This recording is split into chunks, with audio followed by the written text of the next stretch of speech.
Olá, galera. Nossa conversa de hoje é sobre os épicos indianistas na literatura brasileira, tá? No período do arcadismo. Na verdade, esses épicos indianistas, né, que se resumem a uma obra de Basílio da Gama chamada O Uruguai e a outra obra chamada Caramuru, do Frei Santa Rita Durão, é, representam uma prévia do romantismo. É como se fosse um período de transição, porque essas duas obras elas estão muito mais para o romantismo do que para o arcadismo. Vamos lembrar que esses épicos indianistas, né, tem a ver com a palavra epopeia. Nós já vimos o que é uma epopeia, né, que é um poema longo, é um poema narrativo longo, que conta a história de um povo, de um herói ou a partir de um herói.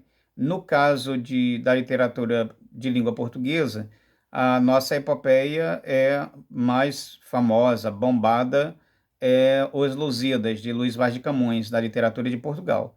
Tá? Os Lusíadas conta a história dos lusos, ou seja, dos portugueses, guiados pelo Vasco da Gama, pelo navegador Vasco da Gama, no processo das grandes navegações.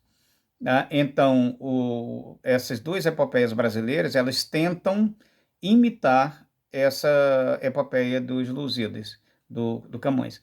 Claro que não conseguem chegar muito perto, porque assim, elas não são tão respeitadas, tão reconhecidas quanto foi os Lusíadas, tá? Mas são tentativas, né, de se contar a história do povo brasileiro. Numa epopeia, isso também é um detalhe muito importante, não podemos confundir a epopeia com a história oficial. Na epopeia, a história é contada do ponto de vista do escritor. No caso de Os Lusíadas, né, do Camões, foi uma obra encomendada pelo rei de Portugal e ele escreve, né, portanto, enaltecendo o povo português e enaltecendo muito o Vasco da Gama, que é o grande herói português lá das navegações. Vamos aos nossos brasileiros, então, né, os nossos dois autores. O primeiro, José Basílio da Gama, que vive no período de 1741 a 1795. Ele foi educado, né, com base nos jesuítas, né, recebeu educação jesuíta, e mais à frente acontece aquele fenômeno, né, da nomeação do Marquês de Pombal para cuidar da educação, né, em Portugal e Brasil. E o Marquês de Pombal, ele descarta os jesuítas, ele expulsa os jesuítas. Porque o que é uma grande sacanagem, um exagero, porque assim, os jesuítas, eles serviram ao Império Português durante bastante tempo e eles tiveram uma contribuição aqui no caso do Brasil. Né? Por mais que a gente tenha críticas à educação deles, que era uma educação de catequese, eram padres, né? Portanto, faziam uma educação de catequese dos nossos índios. E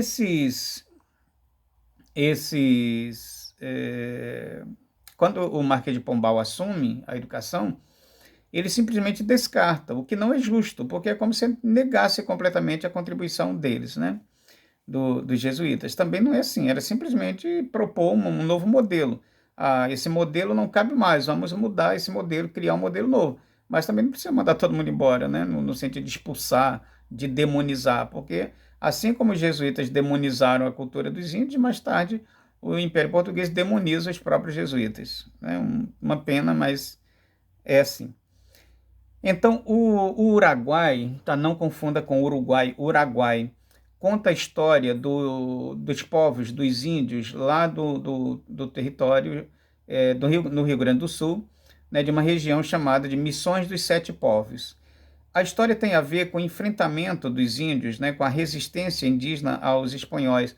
Porque, assim, se não me falha a memória, 1750, quando se assina o tal acordo, Tratado de Madrid.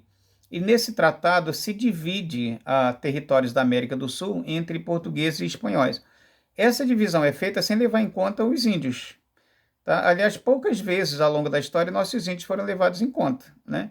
Nós temos alguns traços de respeito ao índio no governo Fernando Henrique, nos governos do PT, de Lula e Dilma, quando se fazem demarcações de territórios indígenas, quando se reforça as leis ambientais, né, quando se protege os parques.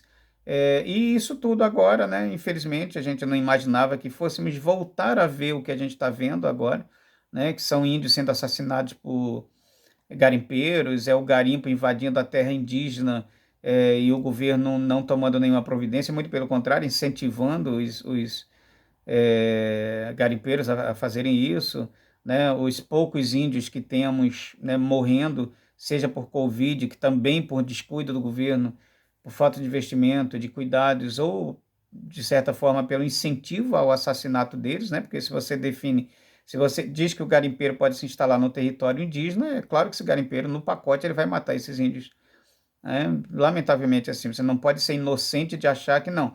Vamos autorizar o garimpo na área indígena, mas os garimpeiros vão andar de mãos dadas, vão até proteger os indígenas. A gente não funciona assim. O indígena ele vê a floresta de uma forma. O, o garimpeiro, o madeireiro, ele vê dinheiro ali, né? O índio não, o índio vê ali a sua vida. É muito triste isso. E isso vem de longas datas. No Tratado de Madrid foi assim. Então se dividiram os territórios e sem levar em conta, tratando o índio como se fossem árvores que estavam ali, né? Tivesse que remover, se removesse. E aí, só que há uma resistência lá nessas missões dos sete povos naquele território, no território que hoje pertence ao Rio Grande do Sul. Então, o Uruguai conta essa história de resistência dos índios, né, esse confronto. E aí, claro que dentro, né, dessa história precisa ter uma história de amor, porque a história de amor é que vai atrair os leitores, ou quando a gente fala de cinema, né, que vai levar as pessoas para o cinema, é a história de amor, e o que vai atrair num livro também é essa história de amor. E aí, em Uruguai, você tem uma história, essa história de resistência, tem uma cena, uma parte da obra dedicada à história lá é um padre chamado Balda. Esse padre Balda, ele resolve casar o filho dele, Baldeta, com uma índia. Não estranha essa coisa de filho do padre, estamos falando de um outro momento, de um outro contexto histórico.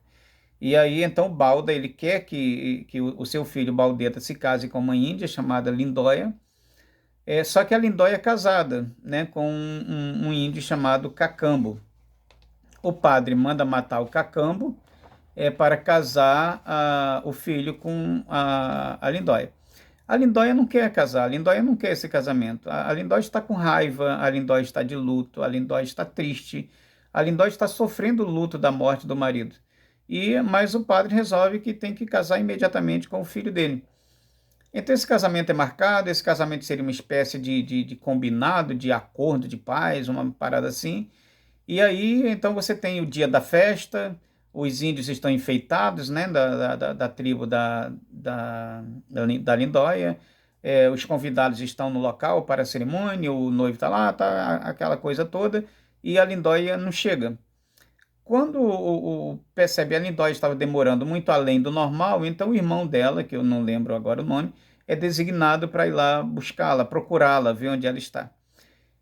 E o irmão dela ele tem noção, alguma noção do que poderia ter acontecido. Na verdade, o que a Lindóia faz? Ela não vendo outra alternativa, ela tinha que se casar, ela não tinha como fugir dali. Iam buscá-la onde quer que fosse, aquele casamento teria que acontecer. Então ela prefere a morte. Então ela vai para a Lindóia, é bom lembrar que ela dominava aquele território, estamos falando de uma área dela, né, em que ela vivia, a sua tribo, e aí ela vai para um ponto lá de um bosque, e ela sabia que naquele bosque tinha serpentes venenosas. Então ela vai, se encosta lá numa árvore, espera a serpente chegar e picá-la. Ela se entrega a essa serpente, né? Ela, na verdade, ela comete o suicídio assim. Então ela vai, se entrega ali, e a serpente vem e pica a Lindóia, e ela morre. E aí, esse momento, essa cena da morte de Lindóia é um momento muito sofrido, muito bonito, assim, é aquela narrativa triste, porém bonita, intensa, né? Quando o irmão chega e pega o corpo e carrega, e aí o autor consegue tornar bonita uma cena de morte, né? A morte Inclusive, ele fala que a Lindóia estava com o rosto bonito, mesmo morta, né? Porque ela morre por uma causa, assim, para ela era fundamental não casar com o tal do Baldeta. E então ela prefere a morte, e ela heroicamente se entrega à serpente venenosa e morre assim. Uma história triste, mas é bonitinha.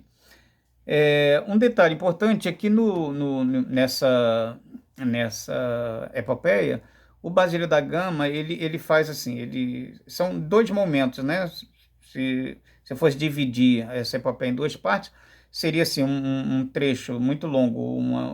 Na verdade, em toda a epopeia, você tem um louvor, uma bajulação danada ao Marquês de Pombal, né? Que o Basílio da Gama dá uma puxada de saco lá no Marquês de Pombal.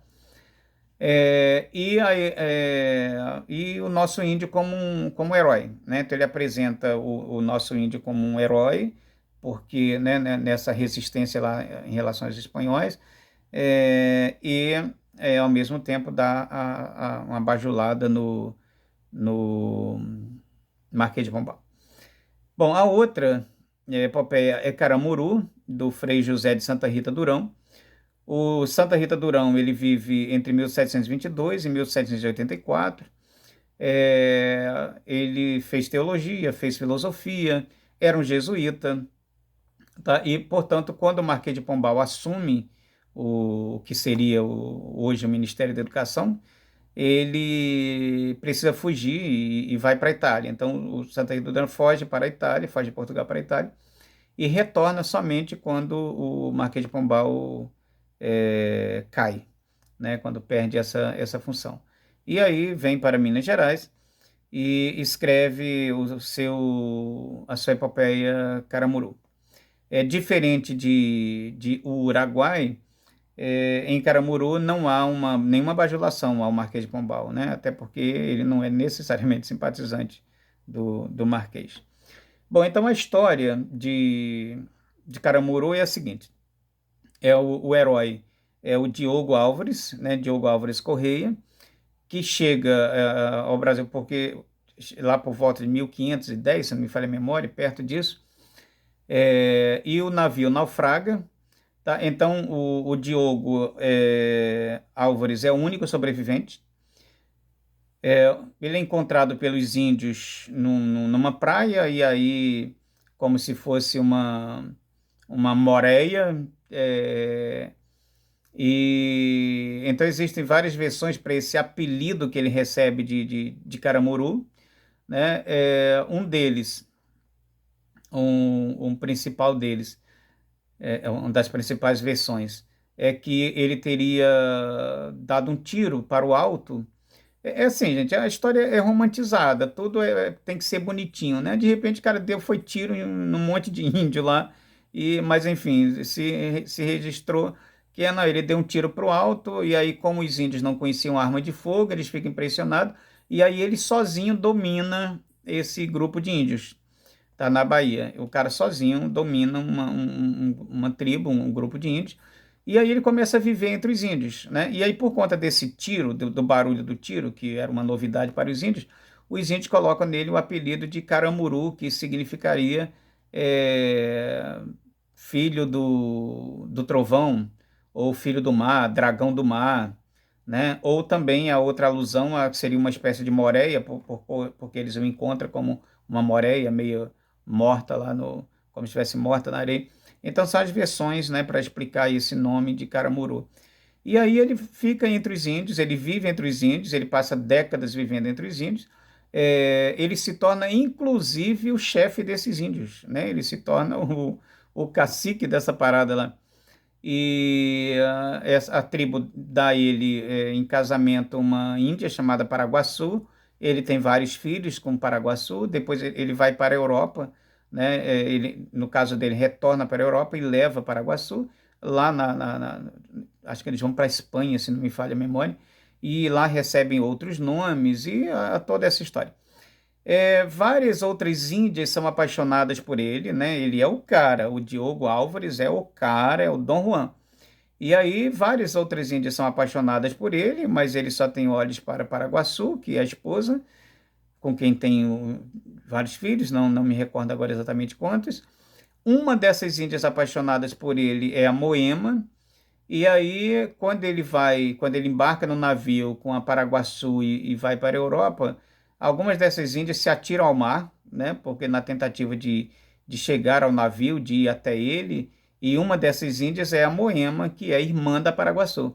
E a Moema, então, morre afogada. Então, há inclusive uma imagem, uma cena retratada por um pintor, Vitor Meirelles, se não me falha a memória, em que ele faz a tela chamada A Morte de Moema. E aí Moema morre, então, né, afogada na tentativa de alcançar o seu amor, mas ele está indo embora com Paraguaçu. E aí vão para lá, recebe outros nomes, a história continua, enfim, é uma epopeia, né, e como epopeia precisa colocar todo mundo como como herói, né, ele, né, o mocinho como herói.